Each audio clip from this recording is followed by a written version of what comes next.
Grace and peace. I'm Brian Musser, the Baptist campus minister at Drexel University, and this is Peace and Power Bible Study. The peace of Jesus Christ to change your life, the power of the Holy Spirit to change the world. And we are continuing our series on the book of Amos, Let Justice Roll. And this week we are looking at Amos chapter 7, verses 10 through 17, the prophet and the priest. This is the second video of the week.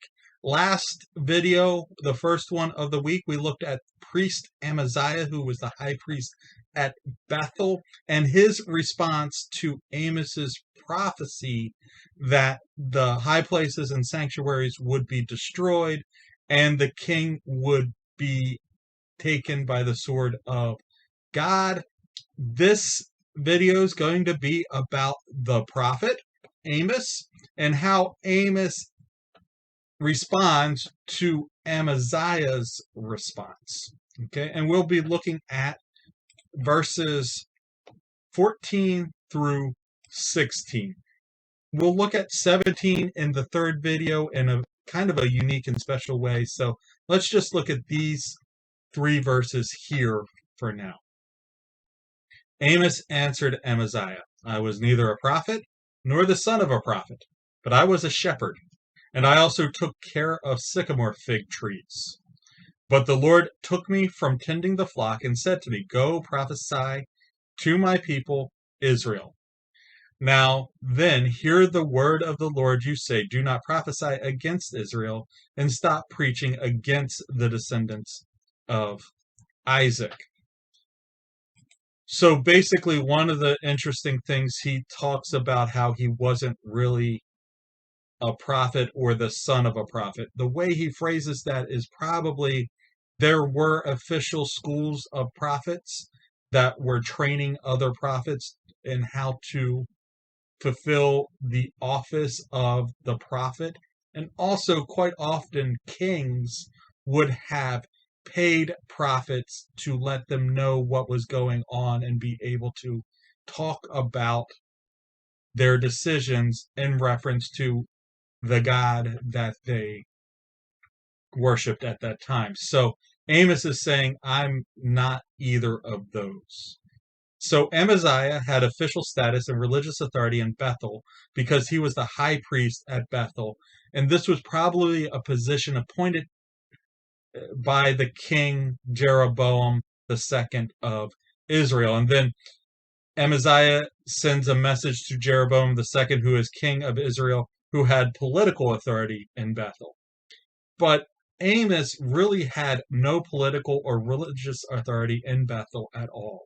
He was not the priest at Bethel. He was not the king. He wasn't even an Israelite in the political sense of the word. He was from the other nation next door in Judah. He was from the people of Judah. So he really had no authority to be saying what he said at Bethel. And we see Amaziah tell him to shut up and go home. And his response is, I was home. I was doing fine. I was herding some sheep. Actually, probably more than just a shepherd. He was probably someone who employed lots of shepherds and distributed sheep throughout. And we really have very little idea of what it means that he tended sycamore trees. That is a unique phrasing that we're not quite sure what that job entailed. But he had a job. He was doing things. And God called him out of that to go and prophesy to the foreign, although related, but foreign nation of Israel. Amos's only authority came from the call of God in his life. Amos's authority was in the message he received from God and not from being in an office of a prophet or anything related to that.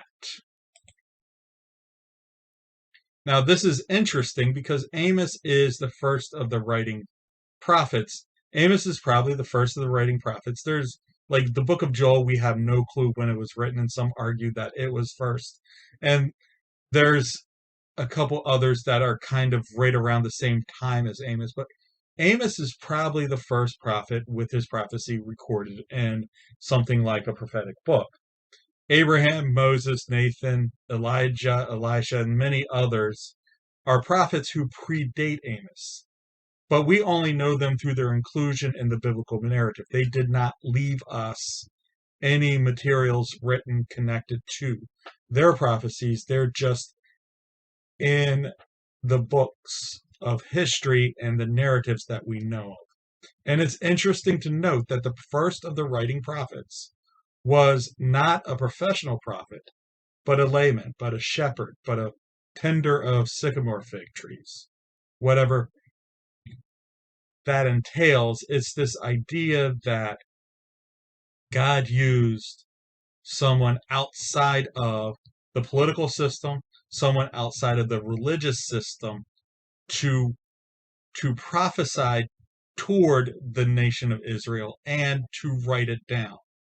And we see that in the book of Amos, that so many of his metaphors, his words, his language is very, very everyday-esque. How many animals does the shepherd talk about?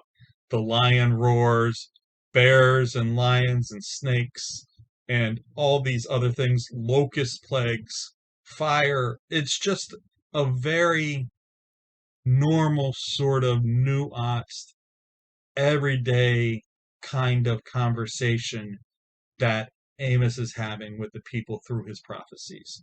You can feel that he is not a clergy member.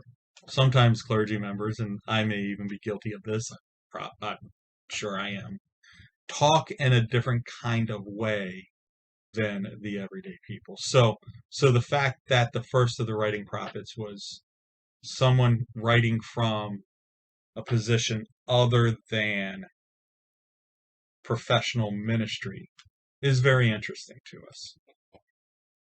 So, first question, how does Amos's response to the word of the Lord differ from Amaziah's? Amaziah, immediately when Amos prophesies to them against the northern tribe of Israel, is immediately defensive. Writes a letter to the king and tells Amos to be quiet and go home. He wants to protect what he has from the words of this prophet. He thinks he feels comfortable.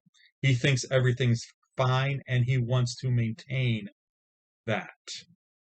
Whereas Amos hears the word of the Lord to go and prophesy to the northern kingdom of Israel, and as far as we know, he does and obeys. We have no record if it's immediate, if he argues. We have no record about that. Nothing in the book indicates that he didn't just, upon receiving the call, immediately go and prophesy. Amaziah had a lot to lose by listening to the Lord.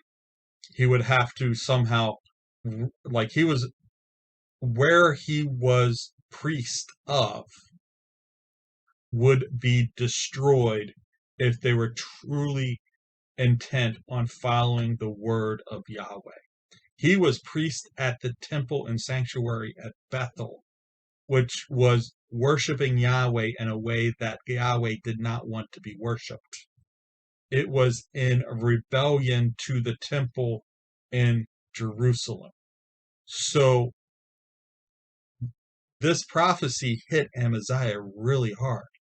And some of his defensiveness toward it has to be seen in light of how much he would lose if it came true. However, we see it sounds like Amos had a very substantial business. He wasn't just a shepherd, he was a sheep herder. He had something to do with an orchard of sycamore figs. He was a businessman. He probably had a pretty substantial business, and the Lord calls him out of that. That's a risk of losing the comfortable personal lifestyle that he had, and he chose to listen. Question for you to think about as we wrap things up. Amaziah probably connected their security, economic security, and political peace to the successful worship of Yahweh at Bethel and Dan. He probably thought they were doing right. They were secure for certain reasons. He was very secure in that. Also, Amaziah, both Amaziah and Amos had a purpose. One was a shepherd, the other was a priest. This was their livelihoods. This was what they did with their lives. This was kind of their occupational purpose. God calls both of them in such a way that that purpose comes into question. God calls both of them in such a way that that security comes into question. For you, thinking through this, which would be harder, to give up a purpose or to give up your security? I would love to hear some responses to that. Drop those answers down in the comments below, or any other questions you have about this passage. Remember, you can always find us live Monday nights, 7 p.m. on Zoom and on these weekly wrap-ups on YouTube and WordPress. I'm all over the Instagram, TikTok, Twitter, Facebook, LinkedIn, WordPress, YouTube. Those links are in the description below as well. I really enjoyed having this conversation with you. Hope to talk to you again real soon.